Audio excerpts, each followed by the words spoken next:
क्योंकि सिर्फ एक्शन टेसा का HDHMR बोर्ड ही है वाटर, टर्माइट और borer resistant. Action Tesa, official partner in stadia, India tour of West Indies.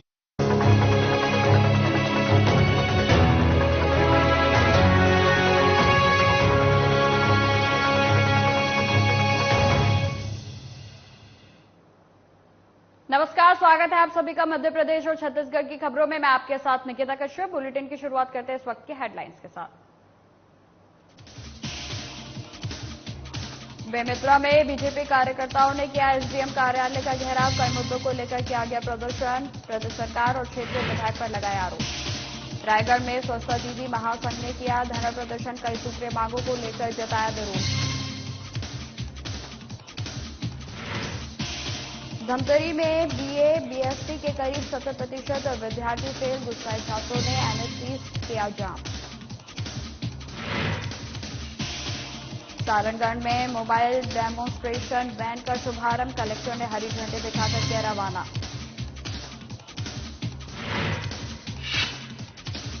और सुकमा में भारी बारिश से सबरी नदी का बड़ा जलस्तर। कलेक्टर और एसपी ने किया निरीक्षण। प्रशासन को अलर्ट रहने के दिए निर्देश। खबरों की शुरुआत करते हैं। बेमेतरा जिले के नगर पंचायत बेरला में बीजेपी ने विभिन्न मुद्दों को लेकर एसडीएम कार्यालय का घेराव किया है। वहीं आपको बता दें कि घेराव करने से पहले बीजेपी नेताओं ने मंच के माध्यम से प्रदेश सरकार और क्षेत्रीय विधायक पर आरोप लगाए थे, जिसमें उनके संरक्षण में अवैध रूप से जुआ सट्टा, गांव-गांव में कोचियों के माध्यम से शराब बिक्री करवाने का और उसमें कमीशन खोरी का आरोप लगाया गया। वहीं पूर्व विधायक अवधेश चंदेल ने विधायक को असंवेदनशीलता के साथ पूरे बेमेतरा विधानसभा में अवैध कार्य को बढ़ावा देने और संरक्षण देने का आरोप लगाया। सब मुद्दों को लेकर के हमने आज एक दिवसीय धरना प्रदर्शन किया। जहां विधायक का कार्यालय निवास है वहां घेरना था, तो हमने प्रशासनिक अधिकारी, अनुभागीय अधिकारी राजस्व के कार्यालय को घेरने के लिए आए थे। हमारा मुद्दा था गांव-गांव में शराब बंद हो, गांव-गांव में सट्टा बंद हो। भूपेश बघेल ने बेमेतरा में शक्कर कारखाना, दूध शीतलीकरण। भाजपा के मंडल अध्यक्ष और उनके जनप्रतिनिधि आए हुए थे और उनके द्वारा एक धरना प्रदर्शन करने के पश्चात महामहिम राज्यपाल के नाम के विभिन्न मुद्दों को लेकर ज्ञापन सौंपा गया है और महामहिम के जो ज्ञापन दिया गया है उसको कलेक्टर महोदय के माध्यम से प्रशासन को प्रेषित कर दी जाएगी।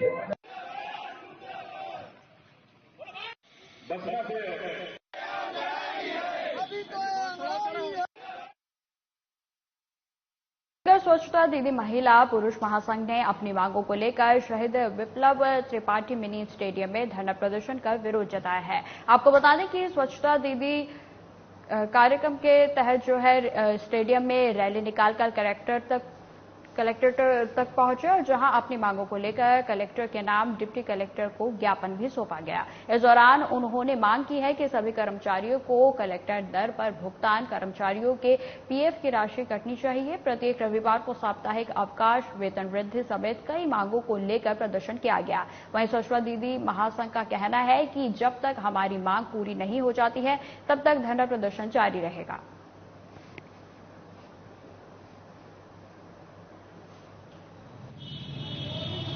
नगर निगम की स्वच्छता दीदी द्वारा अपनी 4 सूत्री मांगों को लेकर कलेक्टर महोदय रायगढ़ को ज्ञापन दिया गया है। आगे क्या कारण? आगे उनकी जो मांग को नगर निगम आयुक्त महोदय के पास दिया जाएगा। हम उनके पहला मांग है कलेक्टर दर में हमारा वेतन मिलना चाहिए, दूसरा मांग है कि हम उनके पीएफ कटना चाहिए और तीसरा मांग है कि हमारे हफ्ता में 4 दिन छुट्टी चाहिए। अभी आवेदन दे अधिकारी लोग का बोलेंगे? वो मन के कहना है कि तू मन के जो पहले 6,000 रुपये रही थे वो अभी भी रही और जो तुमन के एक्स्ट्रा पैसा बोला था, जो कबाड़ी से तुमन के पैसा निकालते वही तुमन के एक्स्ट्रा पैसा हो। उनको अनुपस्थित किया गया है। क्यों अनुपस्थित किया गया है? जबकि वो पेपर में उपस्थित था। और जब विद्यार्थी कॉलेज में जाते हैं ना कि हमारा अनुपस्थित था, तो हमको उपस्थित डालिए, कैसे अनुपस्थित है करके, तो कॉलेज प्रशासन उनको ये बोलता है कि क्या प्रूफ है कि आप परीक्षा दिलाए हो।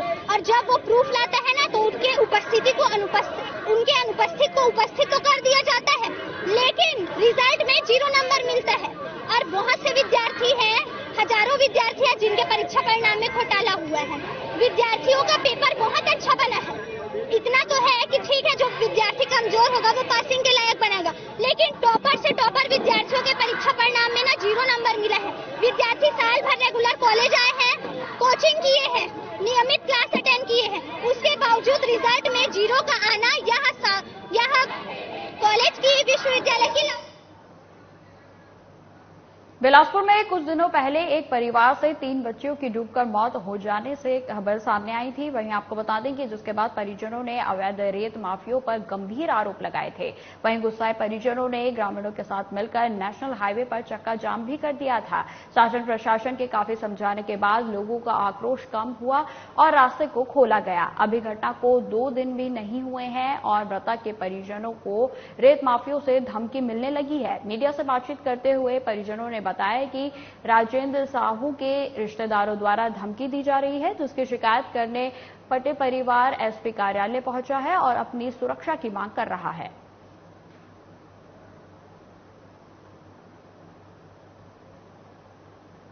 डूब के खत्म हो गए हैं, वो कार्रवाई होना चाहिए और रेती घाट बंद होना चाहिए। हमारा आश्वासन यहाँ मिली से जो कुछ हुआ है कि कभी भी तो वो तकलीफ तो एक नाम लेके आवेदन दिए हैं। बस कोई और धमकी का नौकर है, ट्रैक्टर जेसीबी ला के नाली बनाओ कहें तो वो ट्रैक्टर लेके फैलाए कस करत रही, धमकी देते रही कि काबर बनाबो ये करबो, इसी के हम लोग उस दिन 17 तारीख को जो घटना हुआ है उसी के विषय पे एसपी साहब को आवेदन देने आए थे कि उचित कार्यवाही हो, जो जिसका नाम सामने आए उसका, है ना, और कभी भी हमारे प्रति दुर्घटना न हो और कुछ माने जान माल का हानि न पहुंचे, इसलिए आवेदन देना है कि सुरक्षा मिले हमको।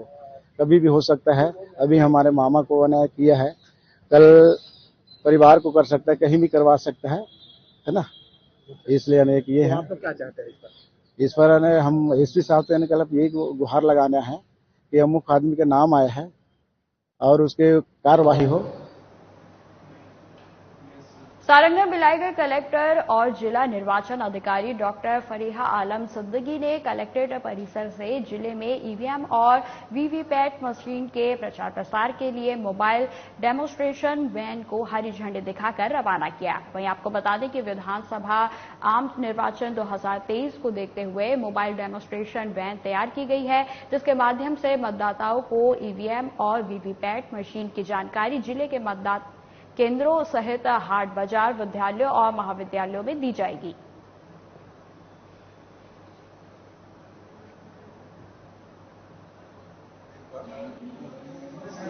जिला निर्वाचन कार्यालय सारंगगढ़ बिलाईगढ़ के निर्देश में निर्वाचन जागरूकता अभियान के तहत ईवीएम वोटिंग के तहत कैसे वोटिंग होती है, इस संबंध में यह अभियान चलाया जा रहा है।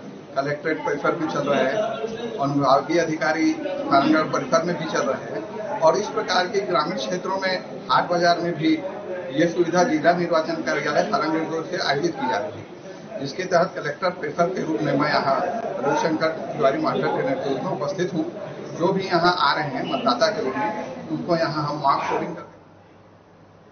मुख्यमंत्री भूपेश बघेल के निर्देशन पर प्रदेश के युवाओं को उनके जिले स्तर पर ही रोजगार और स्वरोजगार के सुनहरे अवसर देने का विशेष प्रयास किया जा रहा है। इसी कड़ी में कबीरधाम जिला प्रशासन द्वारा युवाओं को रोजगार देने और स्वरोजगार से जोड़ने के लिए ग्राम महाराजपुर स्थित कॉलेज में जिला स्तरीय रोजगार और स्वरोजगार मेले का आयोजन किया गया, जहां 1021 युवाओं को रोजगार और स्वरोजगार के लिए चयनित किया गया। इसमें 442 युवा रोजगार के लिए और 579 स्वरोजगार के लिए चयनित हुए हैं। साथ ही स्वरोजगार के लिए विभिन्न विभागों के माध्यम से अनुदान देते हुए 386 हितग्राहियों को 9 करोड़ 17 लाख रुपए का स्वरोजगार के लिए ऋण प्रदान किया गया। कबीरधाम जिले में एक विशाल रोजगार शिविर आयोजित किया गया था, रोजगार मेला, जिसमें विभिन्न डिपार्टमेंट की गतिविधियों का समावेश किया गया था। मुख्य 3 उद्देश्य रखे गए थे। एक तो सीधे तरीके से रोजगार उपलब्ध कराना, दूसरा स्वरोजगार की योजना के माध्यम से लोगों को लाभान्वित करना और तीसरा, कौशल विकास के लिए कोई इच्छुक है तो उनको चिन्हांकित करके उनको कौशल प्रशिक्षण के लिए भविष्य की तैयारी करना। तो आज काफी बड़ी मात्रा में लाइवली कॉलेज में युवा, महिला, पुरुष सभी ने पार्टिसिपेट किया और अपने एप्लीकेशंस को जमा किया। लगभग 16 प्राइवेट कंपनी है जिन्होंने विभिन्न क्षेत्रों में finance, security, service sector, BPO आदि के वैकेंसी यहाँ पर लेकर आए थे। 2000 वैकेंसी उनकी थी, जिसमें लगभग 450 के आसपास का नियुक्तियां की गई है और इसमें इनको सीधे रोजगार उपलब्ध कराए गए हैं। शासन के विभिन्न जो विभाग हैं, जिसमें उद्योग है, उद्यानिकी है, कृषि विभाग है, वेटनरी डिपार्टमेंट है, अंतरव्यवसायी है और NRLM है और विभिन्न बैंक हैं, जिसमें विभिन्न स्कीम के अंतर्गत लोन उपलब्ध कराते हैं और साथ में महासमुंद जिले के सरायपाली जैसे छोटे से शहर में रहने वाली 22 वर्षीय सिमरन अरोड़ा ने मिस आइकॉन ऑफ इंडिया के विनर बनकर सरायपाली के साथ साथ छत्तीसगढ़ का भी नाम रोशन किया है। उनके इस उपलब्धि से पूरा परिवार और शुभचिंतक काफी खुश हैं और उन्हें बधाइयां और शुभकामनाएं देने उनके घर पहुंच रहे हैं। वहीं आपको बता दें कि BCom सेकेंड ईयर तक की पढ़ाई कर चुके सिमरन अरोड़ा जब 5 वर्ष की थी तब से उनका मॉडलिंग की ओर रुझान था और इसी सोच के साथ वो लगातार प्रयास करती रही और पिछले 1 साल में उन्होंने 6 अवार्ड जीते। वहीं इस साल 13 जुलाई को रायपुर के शीतल इंटरनेशनल होटल में आयोजित मिस आइकॉन ऑफ इंडिया में उन्होंने सबको पीछे छोड़कर मिस आइकॉन ऑफ इंडिया का खिताब जीता है। ऑल इंडिया की मिस आइकॉन ऑफ इंडिया 2023 की मैं विनर हूँ और जाहिर सी बात है कि विनर बन के बहुत ज़्यादा खुशी हो रही है, क्योंकि सिर्फ मैं ही नहीं, मेरी फैमिली, मेरे रिलेटिव्स के साथ साथ मैं अपने क्षेत्र को भी आगे लेके जा रही हूँ। तो ये बहुत बड़ी उपलब्धि है मेरे लिए और मेरे क्षेत्र के लिए। इसका आपको कैसे जुनून चढ़ा, कब से आप इसके पीछे थी, इसके बारे में बताएं। देखा जाए तो जब से मैं छोटी थी, जब मैं 5 साल की उम्र की थी, तब से ही गानों को देख के, एल्बम्स को देख के, एक गाना आता था काटा लगा, उसको देख के हमेशा से इंस्पिरेशन होती थी कि मम्मा मेरे को इसके जैसे बनना, ये है कौन, ये कपड़े कैसे पहनती है, ऐसे कपड़े कौन पहनते हैं। तो हमेशा बोलते थे कि बेटा ये मॉडल होती है। तो तभी से मेरा जुनून चालू हुआ कि हाँ मेरे को इतनी फेम पानी है अपनी लाइफ में। तो बस सफर तभी से है। देखिए, अगर देखा जाए तो अगर आप टाइटल्स हासिल करने और उपलब्धि हासिल करने की बात करें तो पिछले 1 साल में ही मैंने सारे अवार्ड। अब खबर सुकमा से है, जहां जिले में लगातार हो रही बारिश से जनजीवन पूरी तरह से प्रभावित है। बीते 36 घंटों से लगातार हो रही बारिश के चलते जिले के सभी नदी नाले उफान पर चल रहे हैं। वहीं लगातार हो रही बारिश की वजह से शबरी नदी का जलस्तर भी बढ़ने लगा है। बढ़ते जलस्तर के मद्देनजर कलेक्टर हरीश एस और SP किरण चौहान ने कोंटा इलाके में पुलिस और प्रशासनिक अमले को नजर में बनाए रखने के निर्देश के साथ साथ अलर्ट रहने के निर्देश दिए हैं। गौरतलब है कि सुकमा जिले का कोंटा इलाका बाढ़ प्रभावित इलाका है, जहां बीते साल आई बाढ़ से कोंटा के अधिकतर घर 20 दिनों तक जलमग्न रहे।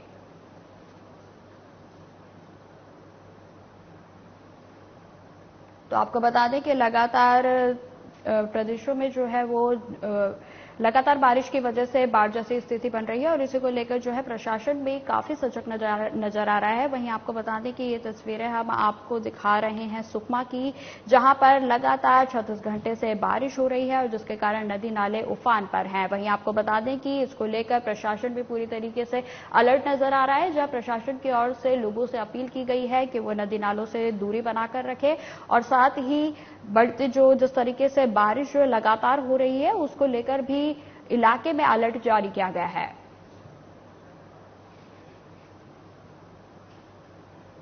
खबर सारंगगढ़ बिलाईगढ़ से है, जहां इन दिनों जिले में दुर्घटना लगातार हो रही हैं। बताया जा रहा है कि बस स्टैंड में बसों को व्यवस्थित नहीं रखा जा रहा है, जिस वजह से आमजनों को परेशानियों का सामना करना पड़ रहा है, जिसको लेकर NSUI के अध्यक्ष अभिषेक शर्मा सहित सैकड़ों कार्यकर्ताओं ने कलेक्टर को ज्ञापन सौंपा है और बस स्टैंड में बसों का उचित रखरखाव कर उचित समय पर ही अपने स्थान से बाहर निकलने के निर्देशन देने एवं ट्रैफिक व्यवस्था में सुधार करने की मांग की गई।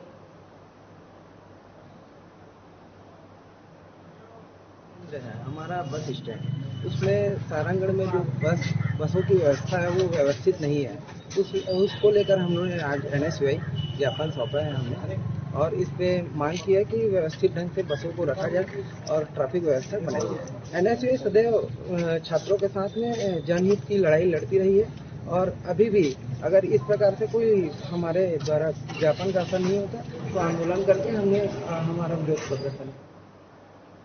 रायपुर में सड़कों पर खुला घूमते मवेशियों का झुंड दुर्घटनाओं का कारण बन रहा है। आपको बता दें, यहां अक्सर मवेशियों के झुंड को बीच सड़क पर घूमते हुए देखा जा सकता है, जिससे यहां आने जाने वाले लोगों को काफी दिक्कतों का सामना करना पड़ता है। बता दें कि अटल नगर में मवेशियों से आए दिन दुर्घटनाएं होती हैं। खुली सड़क के कारण यहां तेज रफ्तार से गाड़ियां आती जाती हैं, जिससे कभी भी ये मवेशी बीच में आ जाते हैं और दुर्घटना का कारण बन जाते हैं। वहीं स्थानीय लोगों का कहना है कि निगम की ओर से इस और कोई भी ध्यान नहीं दिया जा रहा है।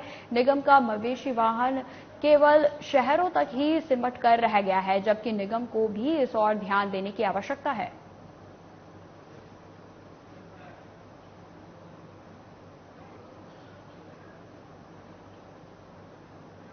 खबर रायगढ़ से है, जहां जिले के तमनार थाने के अंतर्गत गोड़ी गांव में 2 युवकों की हत्या से क्षेत्र में हड़कंप मचा हुआ है।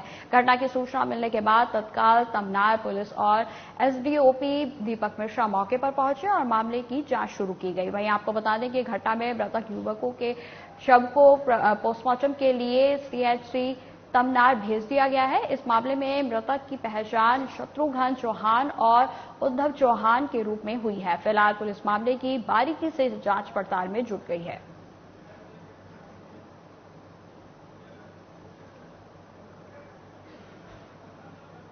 सवेरे यहाँ पर शत्रुघ्न चौहान और उद्धव चौहान नाम के 2 युवकों को मारपीट के हत्या कर दी गई है।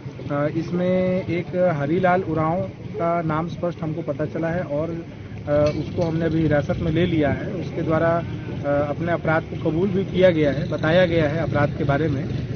इसमें अभी मौके पर हमारी टीम आगे की तफ्तीश कर रही है। जो प्रत्यक्षदर्शी हो सकते हैं उन सभी से पूछताछ की जा रही है और आगे गुना नगर पालिका के चुनाव को लगभग 1 साल बीत जाने के बाद भी बीजेपी जिला उपाध्यक्ष रविंद्र रघुवंशी और नगर पालिका अध्यक्ष सविता अरविंद गुप्ता के बीच टकराव का सिलसिला लगातार जारी है। दरअसल भारतीय जनता पार्टी के जिला उपाध्यक्ष रविंद्र रघुवंशी की पत्नी नगर पालिका चुनाव के दौरान भारतीय जनता पार्टी से अध्यक्ष की दावेदारी कर रही थी और वहीं सविता अरविंद गुप्ता भी नगर पालिका अध्यक्ष पद के लिए निर्दलीय दावेदार खड़ी हुई थी और जीत हासिल कर अध्यक्ष पद पर चुनी गई। वहीं आपको बता दें, तभी से रविंद्र रघुवंशी और सविता अरविंद गुप्ता में टकरार लगातार बनी हुई है।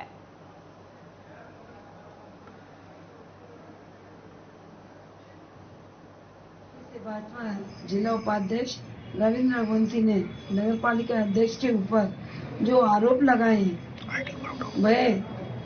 वह शर्मनाक है। यह नारी शक्ति का अपमान है। दुर्भाग्य से यह उस व्यक्ति के द्वारा सामने आया है। इस पार्टी में महिलाओं का सबसे ज्यादा सम्मान होता है। शहर की महिलाएं ऐसे कभी नहीं बोलेंगी। इनको कड़ी से कड़ी सजा दी जाए और पार्टी वालों को इनको पार्टी से भी निष्कासित किया जाए जो महिलाओं के साथ अपमान किया गया। ये तो आप लोग ही जानते हैं कि नगर पालिका अध्यक्ष इस शहर के प्रथम सेवक, प्रथम नागरिक के रूप में उनका चैम्बर जो रहता है उसमें हर 37 वार्ड के जन समस्या, सफाई से, नाली से, रोड से, पेयजल से, जल निकासी से, जिसमें बच्चे से लेके और हमारे बुजुर्ग लोग तक, भाई बहन सारे, माताएं बहनें अपने अपने कार्यों के लिए इस नगर पालिका अध्यक्ष के चैम्बर में आती हैं। और इसी तरीके से हमारे जो पार्षद हैं सारे, वो पार्षद महोदय और सारे लोग नगर पालिका अध्यक्ष के चैम्बर में आते हैं।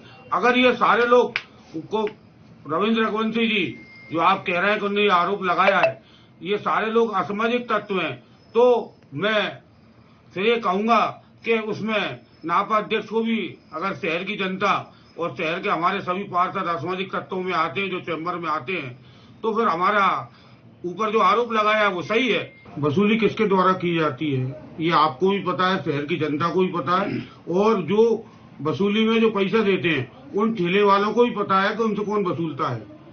और अगर उन्होंने ये आरोप नगर पालिका अध्यक्ष पर लगाया है, मिथ्या है, झूठा है। नहीं है, तो कहीं ना कहीं हमारी जो सरकार ने 50% आरक्षण दिया महिलाओं का, उसका उल्लंघन करके उनका अधिकार का हनन करते हैं। शिकायत करेंगे अपन लिखित में शिकायत दी है मैंने सीएम न्यायालय को। भाई साहब, आप लेटर के बारे में आप एक बता दें शॉर्ट में क्या है पूरा मामला? उन्होंने जो लिखा है कल जो खबर से हुई थी उसका मैंने खंडन किया, क्योंकि उस खबर के माध्यम से ऐसा शहर में प्रचारित किया गया है कि मैं और अध्यक्ष नगर अध्यक्ष के पति के बीच कोई समझौता हो गया है, कुछ ठेकों को लेकर बात हो गई है, या कोई चुनावी खर्चे होते हैं उसको लेके मेरी समझौता कराया गया है। खबर है हमारी। राजनांदगांव से दूर ग्राम शिकारी टोला में पानी का हाल बेहाल है, जहां पर लंबे समय से ग्रामीणों को पानी नहीं मिल पा रहा है। वहीं दूसरी तरफ ग्रीष्मकाल में नल लगने के बाद भी पंचायत की उदासीनता से घर घर पानी नहीं पहुंच रहा है, जिससे नाराज ग्रामीणों का कहना है कि घर घर नल लगाकर जनता को गुमराह करने का प्रयास किया जा रहा है। जनता इसका जवाब आगामी चुनावों में देगी।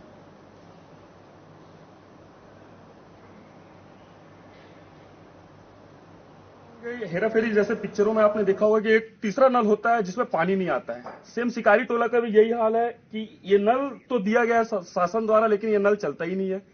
आखिरकार पंचायत इतनी सुस्त अपना प्रदर्शन क्यों दिखा रहा है, ये तो शासन ही जानेगा। उसी के साथ मैं सीधा जानकारी के लिए गांव के कुछ लोगों से मैं जुड़ रहा हूं, जैसे हमारे साथ कुछ लोग यहाँ पर जुड़ रहे हैं।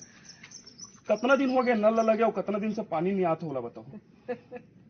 2 महीना हो गए। 2 महीना से पानी नहीं आवा थे, तो सरपंच को बताओ कि पानी नहीं आवा थे तो का जवाब देवा थे?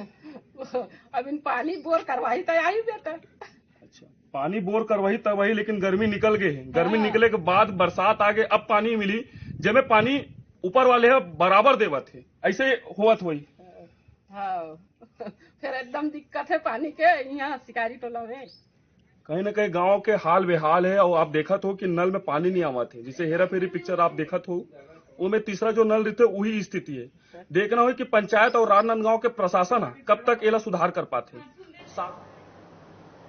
महाकाल सवारी के दौरान श्रद्धालुओं पर थूकने वाले आरोपी को आज पुलिस ने कड़ा सबक सिखाया है। आपको बता दें कि सुबह प्रशासन की संयुक्त टीम ढोलताशे के साथ टंकी चौक पहुंची और आरोपी के घर से अवैध अतिक्रमण हटाया गया। वहीं आपको बता दें कि इस दौरान मौके पर भारी पुलिस फोर्स तैनात रहा।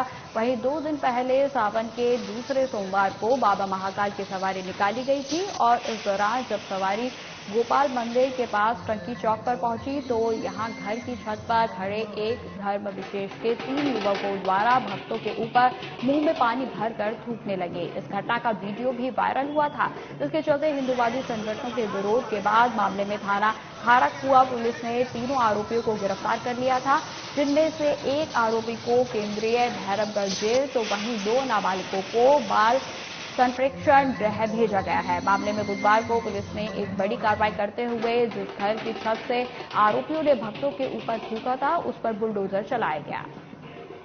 जैसा कि आप लोगों को विदित है कि पिछले दिनों एक बहुत बड़े धार्मिक आयोजन के दौरान कुछ असामाजिक तत्वों द्वारा सांप्रदायिक सौहार्द बिगाड़ने की कोशिश की गई थी, जिनके खिलाफ विधि सम्मत धाराओं में अपराध पंजीबद्ध किया गया और उक्त आरोपियों की गिरफ्तारी तत्काल सुनिश्चित की गई। फिलहाल इस बुलेटिन में इतना ही। खबरों की और भी जानकारी के लिए बने रहे हमारे साथ। नमस्कार।